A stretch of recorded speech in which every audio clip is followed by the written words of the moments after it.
Hello, welcome to Once the Force, the Star Wars podcast. My name's Phill, of course, and I'm joined as usual by Absent, as once both Dave and George cannot be here. So Dave, unfortunately, was going to be free later on this evening around about 10 o'clock GMT, which didn't fit George and my schedule.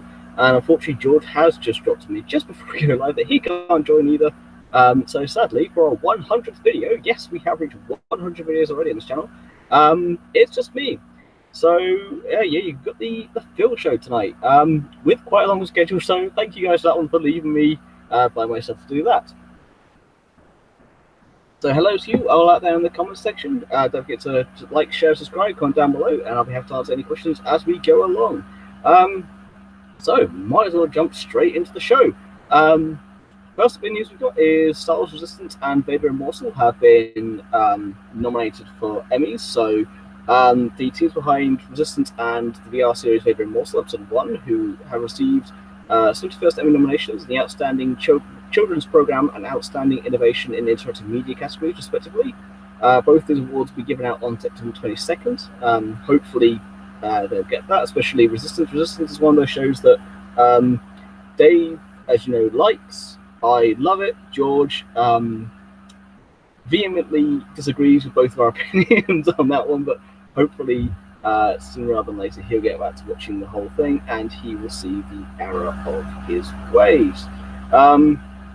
Again, more awards this time around. We have Resistance and Solos that are receiving Saturn Award nominations this time around. So the 45th Saturn Award nominations have been announced. So Solo, A Star Wars Story, and Star Wars Resistance have been nominated for the Best Science Fiction Film Release and Best Animated Television Series categories, respectively.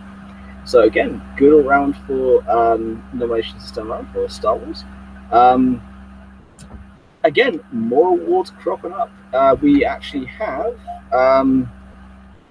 Mark Hamill receiving an award at SDCC. So he's going to receive the SDCC Icon Award. So during a panel at the convention, Mark Hamill's taking part at Comic-Con organised surprised him with the honour of presenting him the prestigious Icon Award. The Icon Award is given out to those who have brought Comic-Con, comic book and arts and culture to wide audiences.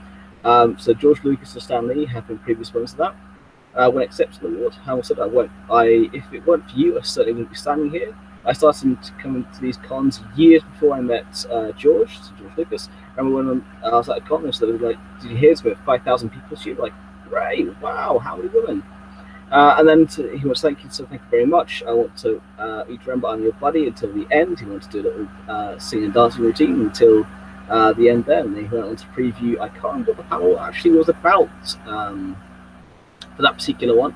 But yes, he went on to then do the rest of those panels. And congratulations to Mark Hamill and to, of course, the teams behind Resistance and Solo. And we're hoping, fingers crossed, that they will get the awards they so clearly deserve. Next bit of news we have. So I'm going to try and fire through it. Unfortunately, so without Dave or George, I have no one to bounce these off. So forgive me if I go a little bit fast here. So Galaxy's Edge, we've had the 1 millionth rider on Fight the Falcon already. So it opened in May, so the 31st of May. So you've had in June and July alone, you've had 1 million people ride on the Fight of the Falcon. So since opening on May 31st, this is the Star Wars Galaxy's Edge at Disneyland Park. I've had the opportunity to step inside the largest single-themed land in Disney Park's history.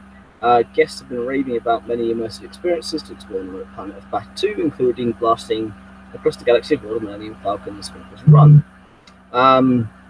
which is the most about there. Already one of Disneyland Resort's top rated attractions. And over this week, they welcomed the 1 millionth member of Hondo and Arco's flight crew to take the patrols of Millennium Falcon. So there's a video on StarWars.com going through that already. Which is really kind of cool. It's the fact that they actually have had 1 million people go through. It doesn't surprise me. It's going to be very popular from the start. We already knew this. But to have a little over 1 million people in, well, 1 million people in a little over 2 months is nothing short of incredible. Next bit of news is something that I thought was really cool. I had to put this in. It's not a huge news per se, but it is something that I thought was definitely worth mentioning. Is the fact that on Twitter we had Mark Hamill shares a light-to-the photo of bionic actress Angel Guevara. I apologize if I butchered that name. It's unusual for Mark Hamill to take Twitter to respond to fans directly, and this time he responds to the bionic actress with some advice, of which her won in pursuit. I hope to see it on the big screen. The photo is really cool. Try and get it on our social media later on. It's on Twitter. I think we've been tagged. I can't remember if we shared it or not. I'll have to double check. I don't always do with social media. I do have George and Dave to help with it as well. There's definitely something I thought would be worth a shout out here for sure. The next piece of news we have is something that I thought was really cool. So Jon Favreau shares a Dave Filoni sketch of IG-11 during the Mandalorian scoring session. Again, this one needs to go up on our social media. I haven't done so yet, but if you follow Jon Favreau on Instagram, you will have already seen this. It's a very cool piece of artwork. It's just IG-11 standing there with music, with blaster, with Dave Filoni's autograph next to it. But yes, so series writer Jon Favreau has posted the following on his Instagram account. A sketch of Dave Filoni created the Assassin's Creed IG-11 making its debut in The Mandalorian later this year. The sketch was done during a scoring session of season 1 of the series, starring Pedro Pascal in the titular role. Favreau and his production team have wrapped their work on season 1, comprised of 8 episodes of the first official live-action Star Wars series, with early work on season 2 already in development, with Jon Favreau already confirming this into he did not that long ago, but we talked about it on our last episode. Next bit of news we have is at the London Literature Festival, Anthony Daniels on stage as My Life as C-3PO. Anthony Daniels will reflect on his time playing C-3PO as part of the London Literature Festival at Queen Elizabeth Hall on Sunday, October 27th later this year. Joining stars actor Anthony Daniels reflects his time playing one of the most famous droids in cinematic history. He's best known for playing the Golden Droid in all the Star Wars films so far, apart from Solo, which he did have a cameo in. I Am C-3PO, the inside story is a memoir of his character's cinematic journey, inside look at the unmatched movie saga. The book scans decades from the first time Daniels saw an early concept sketch of the droid who would dominate his professional life to his last days on the set of the upcoming episode 9 film. So it's one of those things where I hope to go. We'll see. I'm not too sure. I did attend the Anthony Daniels panel at Star Wars Celebration in 2016, which is quite a few years ago now. Which of course is where George, Dave, and myself all met to start this show. Many years ago now. It's 3 years since we all met. 3 years to the day. Actually, was the last show. And of course, we've been going for 2.5 years now. So all power to us. Hopefully, keep going. We've enjoyed doing the show. We do it for you. We don't do it for ourselves. It's a bit of fun, but we do it as fans, for fans. We don't get paid for it. We don't make any money off it. The t-shirts and all the rest of it don't make us anything, but we like to do it anyway because it's a bit of fun, and we love having you on for the ride. So again, continuing the news, Jon Favreau talks to GQ about Lucas. So we've had a long talk with each other. Favreau told GQ and Middle East while promoting his new film The Lion King. One thing he said to me was, remember, John, the real audience for all stories and all myths is the kids that are coming of age, because he's really a Joseph Campbell adherent. Campbell was a renowned literary mythologist who Lucas would later call my Yoda when they became friends later in his life. The Star Wars creator openly credits Campbell's books The Hero Within 1,000 Faces with its theory of the hero's journey, playing heavily into his filmmaking, so you can definitely see in the original trilogy for sure, and more so when you go into the prequels. So we enjoy the stories as adults, but really storytelling is about imparting the wisdom of the previous generations onto the children who are becoming adults, and giving them context on how to behave and how to learn lessons and pass on making the mistakes on their own. As Favreau, that's the hope, that you can teach them how to avoid the hardship, but garner all the wisdom. So the more you can help, the more wisdom you can impart, hopefully the rest of the next generation will be. Something, of course, with global warming, climate change, with Lissa, with just the way that people treat the planet. Again, it's something that all wisdom can be imparted no matter what walk of life it is. Next cool bit of news we have is John Williams and violinist Anne-Sophie Mutter to release an album of film themes. So, the legendary film composer John Williams is releasing a new album of his iconic movie themes with superstar violinist and Anne-Sophie Mutter, entitled Across the Stars, released on the 30th of August on Deutsche Grammophon. The album features several adaptations of some of Williams' most spectacular themes for the big screen, and he's written them especially the talented virtuoso Muta, who describes as his close friend and the greatest violinist Germany has produced in 100 years. Fans of Williams can look forward to the usual favourites, including those unforgettable motifs from Star Wars and Schindler's List. There's also a new version of Hedwig's theme from Harry Potter, which Williams and Muta describe as Harry Potter meets Paganini, a Carmen fantasy for the 21st century. Speaking of the collaboration, Muta said there's only one John Williams. What he writes is just extraordinary. Every time I go to see one of his films, there's a violin or a cello. I think I would like to play that. Now his wonderful translations to all these iconic themes. Williams adds, working with Anne Sophie on recording this has been a pure inspiration. She has brought vibrant life to these familiar themes in new and unexpected ways, which has been a great joy for me as a composer. Joining soloist Muta on the recordings is the 70-piece Recording Arts Orchestra of Los Angeles, and significantly they performed the Sony Pictures scoring stage for the album, where many of the famous film soundtracks have been recorded. Muta commented, there are melodies which touch us so deeply that just stay with you. It's the one thing about John's music, even without the film, it has a life of its own. So the full track list for Across the Stars is Rey's theme from The Force Awakens, Yoda's theme from Empire Strikes Back, Hedwig's theme from Harry Potter and the Philosopher's Stone, Across the Stars, the love theme from Star Wars: Attack of the Clones, Donnybrook Fair from Far and Away, Sayori's theme from Memoirs of a Geisha, Knight's Journey from Dracula, the theme from Sabrina, The Dual Adventures of Tintin, Secret Unicorn, Luke and Leia from Star Wars: Return of the Jedi, Nice to Be Around, Cinderella and Liberty, and the theme from Schindler's List. I know I'll be picking up October. The next bit of news we're going to talk about is the new tie tag on the front of the episode 9 Visual Dictionary. So at SDCC, we had the new Visual Dictionary unveiled for us for the front cover. It is tradition, of course, that after every single Star Wars film, you do have the Visual Dictionary come out to accompany it. And on the official cover for Purple Hidalgo's latest Visual Dictionary for The Rise of Skywalker, the Visual Dictionary reveals a photo named for a brand new TIE vehicle from the film, the TIE Dagger. It appears to have a double wing construction designed to possibly result in more speed and maneuverability compared to a standard TIE fighter. Could this new class suffice to be flown by the red-clad Sith troopers in Episode 9? Yet to see. However, it does look pretty cool. It does look, though, like 4 triangles kind of stuck into a tie. However, though, I am kind of interested to see how that will come across. We haven't had a new tie in quite a while, so it's going to be quite cool to see, because we had in The Force Awakens the TIE SF and the FO, so the First Order and Special Forces TIE. We had the TIE Striker for Kylo Ren in The Last Jedi, of course, and now we'll have the new TIE Dagger, so actually, yeah, we'll have a new TIE in every single one of these films.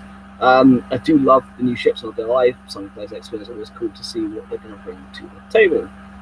Next bit of news is kind of annoying in a way. So Resistance Season 1, the DVD will be released in North America on the 20th of October. There's no official announcement of the Blu-ray or worldwide release.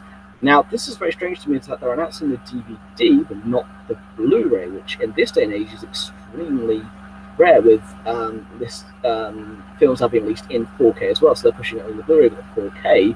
DVD seems to get less of a push these days. So the fact they're releasing the DVD first for Resistance and then later come with the Blu-ray is very interesting to me. Maybe it signifies some extras you get on there that's to do with Episode 9. Who knows? We'll see in the future. And that is it for the news for this evening. And we shall now go on to Toy Shelf. Toy Shelf this week is going to be absolutely ram-packed due to SDCC. So again, I'm going to try and get through it as quickly as I can, but also whilst kind of maintaining some form of sensibility. In fact, so without George, without Dave, I have no one to bounce these things off of. The guys will listen to back to this later, and damn them for leaving me to it. So Pop is first on this. So the Pop Icon series in Funko's ever popular Pop Funko line is about to get a lot cooler. Coming this fall, a new limited edition Mark Hamill vinyl figure and a killer Mark Hamill as the Joker variant will be blasted their way into their online store. Look for both signed and unsigned purchase options. Pricing availability are still pending. That's going to be quite cool to see. I mean, I don't I like pops. I don't have a huge amount of them, but always good to get more for the collection. This is one that I would probably buy purely because it's Mark Hamill, even though I already have his autograph on my VHS from my 1997 special edition of A New Hope. So now we're going to crack into the SDCC collectors panel and more. So you've got Hot Toys. Hot Toys wasn't part of the panel, but I've included them in this listing purely because they did talk about a lot of the Hot Toys announcements at the show. So along with the previously announced Sith Trooper and Darth Maul from Solo figures that we spoke about in our episode 2 weeks ago, you now have Jango, Kit Fisto, Airborne Clone Trooper, a new Vader, Bespin Luke, Jawas, Actus with Anakin and R2, Phase 2 Whisper Clone Trooper, Wicket, and more coming. The Hot Toys 12th scale figures. They do look absolutely outstanding. I'm going to try and get images of those up this week. They do look incredible, I'm not going to lie, especially the Airborne Clone Trooper is something that I desperately want. Kota Buka, again, I know I butchered the name of that one, but they do some really cool kits.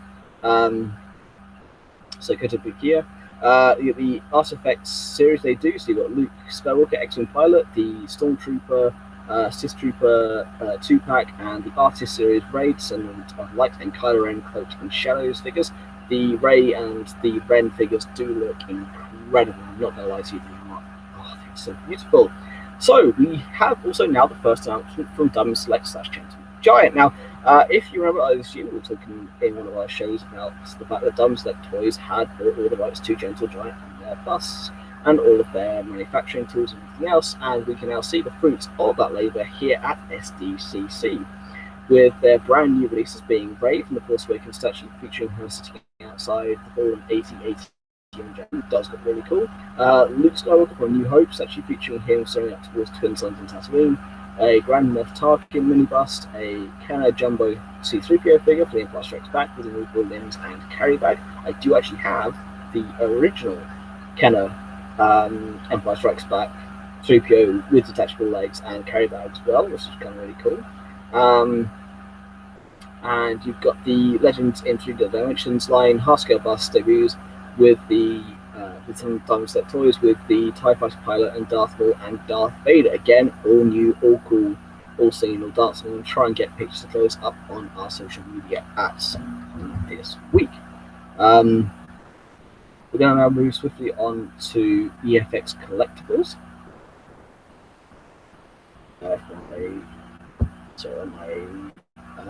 Schedule is being a pain to remove here. There we go. So EFX collectibles, Boba Fett's precision crafted replica helmet for the Empire Strikes Back. You have the ATST diecast replica, custom solo replica, entries to Save One, Star Destroyer, and Darth Vader's TIE Fighter, and the Stormtrooper concept art helmet along with limited edition Darth Vader Pyre helmet from The Force Awakens, so the burnt kind of to a crisp melted style helmet. You also have the Legacy of the Saga collection, Lightsaber Hilt's first release for the original trilogy, then for the prequel trilogy, and finally for the sequel trilogy as well. So again, lots more things. I'm trying to get them up on the pages as we go along. Regal Robot has also released their latest line. So let's look at the various custom styles PC they've designed for customers over the years. They mentioned the sold-out Chewbacca life-size bust. They mentioned the Tauntaun maquette replica. They mentioned the Space Dog desk organizer and Purple Emperor throne arm chair. George does have the Space Slug desk organizer, and it is really cool, and I do want one. They also talked about the design of the Star Wars Celebration SDCC exclusive Jabba's Dias Gargle magnet, which will be crafted as a door knocker and towel hold. Again, kind of cool. The CZ3 life-size replica bust, the Rancor replica 1-to-1 scale statue, and the Grand Moff Tarkin 1-to-1 scale bronze life-size bust. Again, big pieces here. Going to be very expensive, however, going to be very cool. Following on from that, we do have the Hasbro panel as well. The Hasbro panel is always a delight always to see what they're going to be bringing out. So highlighted, we've already had their SDCC exclusives, which we've put up in our last show.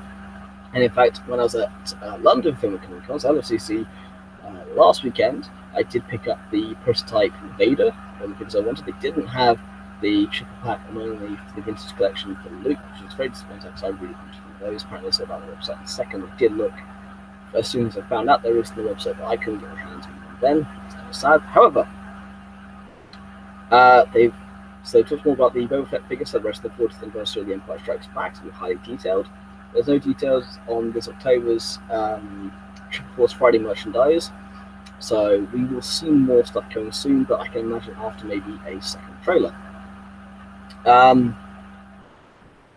They also showed an image of the Trooper Army figure poster that will be handed out at their booth, which of course, again, try and get for our social media pages. The next bit of news we have from them, so coming from that panel, hotly contested, is the Galaxy Adventures line. So they have actually announced a set of 5-inch scale animated versions of figures coming this line. So you have Darth Vader, Han Solo, C-3PO, and Chewbacca figures. Those have been shown already. These animated figures will be highly articulated, 24 points of articulation, have specific action features for enhanced play. What those will be yet, we don't actually know. The Retro Collection has most of this line performing well, and more figures are planned. I wish they would kind of not, but I wish they can continue with the Vintage Collection of the Black Series, kind of focus their efforts, but again, kind of cool to see, and the Proto Vader I did pick up is from that line. The Black Series 6 years figures, so we've got more coming up now, so you have the celebrating the anniversary of The Empire Strikes Back. So looking forward to what's going to come out of that. So show production of the Hasbro fan vote winner from Luke Skywalker and Dagobah figure from this past March. Show design and construction, photos of the impressive figure diorama. They have on display SDCC booth. A 6-inch scale Rancor was created specifically for their booth diorama this time around. There are no real announcements in terms of what's coming for The Empire Strikes Back near. The Empire Strikes Back next year, however, we do know that they will be doing things to celebrate that. The Black Series roleplay electronic helmets, the next versions of those coming out. So the Luke Skywalker X-Wing pilot helmet that was announced earlier this year, so again, showing that off. And the Boba Fett helmet, a prop helmet scanned at the Lucasfilm archives to be as screen accurate as possible, and it does look beautiful. The Fett helmet features a functional rangefinder with display lights. Sorry about that, excuse me. And it does look really, really cool. So we just put on the chat, Dave, myself, and George, or when we just need one. Considering that the new 8-inch hyper real line, so you have the Luke Skywalker and Bespin figures coming to this new line to battle with the previously revealed Darth Vader, which is out now, and probably retail for around about £80 as well. They also had a brief Q&A. So Hasbro will not have a figure diorama at Disney's D23 Expo next month. Additional Legends figures are not completely out of the question, but there are no current plans for it this time. So that's the, of course, the old EU universe, because with Disney being taken, they kind of want to produce more of the later canon, new canon figures, so including figures from the comic lines as well, which are kind of really cool. Like the Dr. Aphra BT1000 Black Series and Vintage Collection figures that have been released over this past year. Hasbro has been consulting with Dave Filoni during the process of creating realistic figures from Star Wars Rebels stable characters, so we're going to get some more realistic Rebels characters, which sounds really cool. Give me a realistic Kanan, Hera, Ezra, Sabine, Chopper, Zeb, any day of the week. So additional modular playsets are in the works, no specific details as of yet. The new Skiff Guard figures based on human characters are possible down the road. There are currently no plans to produce a new Star Wars Resistance figures at the moment, but you can imagine that will change in the future. They mentioned the difficulty in designing a DVS Black Series 6-inch Rebels figure due to the larger scale of the character. That would be an interesting one. It would probably be like the Chewbacca they did for The Force Awakens, which is a kind of re-sculpt of the original Chewbacca. So again, kind of keeping in that scale, it might have to be one of the new deluxe figures, the D series, where you have the D1 being General Grievous and D2 being the Emperor and his throne. So it could be along the deluxe line. We'll have to wait and see. If they do that, you probably have a few more accessories to kind of justify the larger price there. Maybe something from the Ghost, the Phantom, maybe more than just his bow rifle. I'll wait and see. I think that is it from everything from the toy shop. It is indeed. We're going to move swiftly on to Star Wars. Star Wars this time around. We have a couple of cool releases here. First bit of news is we have is Thrawn Treason is out now, as we talked about in our show 2 weeks ago. If you pre-ordered that and you submitted your proof with paying around the house here in the UK, you'd get a free pen. So hopefully those of you at home have done that. I didn't get my pre-order in time, so I'm just going to pick up the book next week. Just due to funds, due to FCC, couldn't be done. However, those of you who have got it, if you don't want your pin, you're more than welcome to send it my way. But yes, that is out now. So Marvel, in October, series release of two miniseries that I cannot wait to get my hands on. So you have the Star Wars Allegiance miniseries, which is focusing on the Resistance set before Episode 9. So looking at Rey, Leia, Finn, Poe, and the events set before the Rise of Skywalker.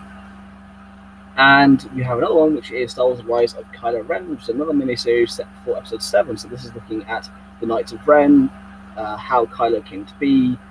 Maybe you look at Snoke, who knows? It's one of those things that I cannot wait to see. We already have the Age of Resistance comics, which are coming out as we speak, and one of those does include Snoke, so I'm very interested to read that. But this for October, I cannot wait to see. We also have, of course, as I said, the previously mentioned Rise of Skywalker Official Dictionary. We have no details or information given on 2020 Project Awesomeness or any kind of idea what the code is there, but we know it's coming. We have Star Wars Creatures Big and Small, children's book by Katie Cook.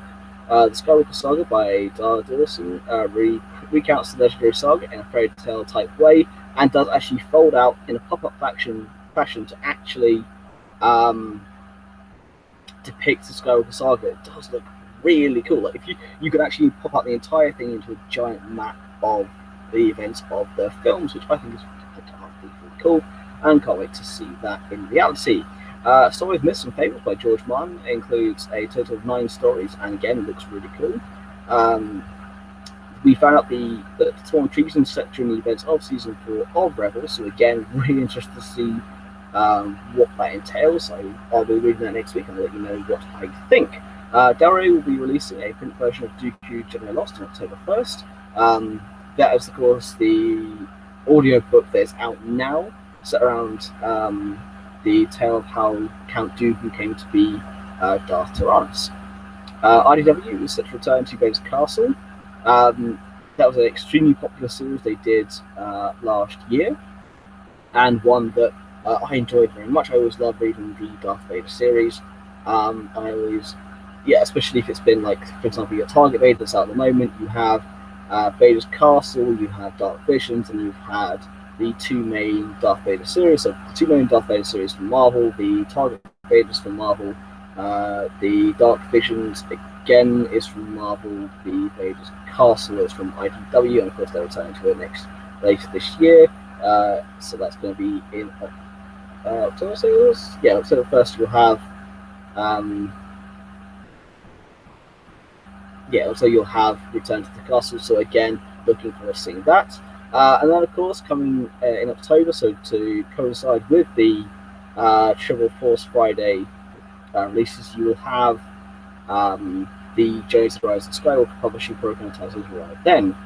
Which means all the Journey to the Rise of Skywalker books will be started to publish. Then you'll have, I think it's a total of 3 books. Remember, we reported it in a episode a couple of episodes ago, but I haven't got that listed to hand. And that is it for the series. One of those things. This was quite a long show, but without having George or Dave to bounce off to talk about the Allegiance miniseries, talk about the Rise of Kylo Ren miniseries, talk about the Journey to the Rise of Skywalker series coming out. I mean, basically, I don't about stuff. We do get through this quite quickly. For those of you in the comments, on our Facebook page, on our Twitter, here on YouTube, just put me a comment down below. Let me know what you're excited for. Let me know what you want to see in the future, be it from the figure side, from the collectible side of things, whether it be from the publishing side of things, be it from the TV side of things. So forget we have Disney Plus coming in November as well. So you'll have The Mandalorian, you'll have the Return of Clone Wars, you'll have Resistance Season 2. So what are you excited for from that? Just put us a comment down below with the Facebook, Instagram, Twitter, here on YouTube, anything like that. Just let us know what you want or what you want to see. We will be doing some more videos coming up. We're going to start doing this video, some other systems and different content. We were supposed to be talking about that this evening between the three of us. However, of course, events have transpired where, of course, the three of us aren't able to do the show at the same time, and due to personal planning between, again, two of the three of us, we can't do any other day this week. So, of course, to get the show out there, I have jumped in and listened to this myself. So yeah, basically all I definitely to say is thank you so much for joining. Don't forget to like, share, and subscribe. You can find us here on YouTube, iTunes, Spotify, Podbean, and Stitcher. The audio will be up hopefully later this evening. If not tomorrow, I will prod Dave. He forgot to put the last show up until 2 days ago. You can find us on Facebook, Instagram, and Twitter at Once the Force Stars Podcast, at the Force Podcast. Don't forget, check the link down. Description down below, the link for our Teespring shop where you can find our lovely t-shirts, although of course not this one because Disney did not like it, therefore we have to take it down. We've been ones of the Force. May the Force always be with you. Good night.